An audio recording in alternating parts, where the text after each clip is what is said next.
ఊపిరితిత్తులు ఎవరికన్నా ఇలా అయిపోతాయి, హాస్పిటల్కి వెళ్ళినప్పుడు చాలా ప్రమాదంలో ఉన్నారు. అది ఊపిరితిత్తులు అయినా తీసుకోవచ్చు, లివర్ అయినా తీసుకోవచ్చు. మందు తాగే అలవాటు ఉన్న వాళ్ళకి లివర్ మొత్తం పాడైపోద్ది అసలు కంప్లీట్గా. లివర్ డ్యామేజ్ అయితే దాన్ని చేర్చడం అనేది చాలా కష్టమైన పని.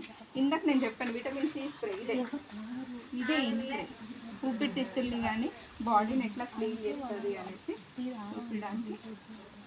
ఇది ఒక 1 స్ప్రే. మనం ఇట్లా నాలుక కింద బ్లూ కలర్ నరాలు ఉంటాయి, అట్లా అన్నప్పుడు ఇది అట్లా స్ప్రే చేసుకుంటే మన బాడీ లోపల క్లీన్ చేస్తుంది అన్నమాట.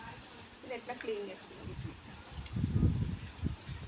స్కిన్ పోవడం వల్ల ప్రాబ్లం వస్తుంది.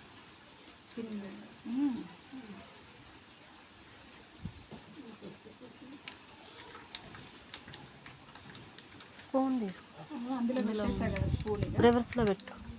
రివర్స్ పెట్టాను. అయిపోయింది, ఇట్లా డైలీ ఒక స్ప్రే చేసుకుంటాం మనం, క్లీన్ అయిపోయింది. 24 గంటల ప్రొటెక్షన్. అండ్ జలుబు అవ్వనివ్వండి, దగ్గు అవ్వనివ్వండి, నిమ్మ అవ్వనివ్వండి, ఏది ఉన్నా ఈ స్ప్రే రోజు మనం ఒకసారి ఇట్లా స్ప్రే చేసుకోవడం వల్ల 3 స్ప్రేస్ ఉదయం, మధ్యాహ్నం, సాయంత్రం దీన్ని రాసే ఉంటుంది. ఇట్లా మనం చేసుకోవడం వల్ల ఊపిరితిత్తుల్ని మనం ఆరోగ్యంగా ఉండొచ్చు. అది ఎంత తాగుబోతులైనా ఏమైనా కూడా క్లీన్ చేసుకోవచ్చు.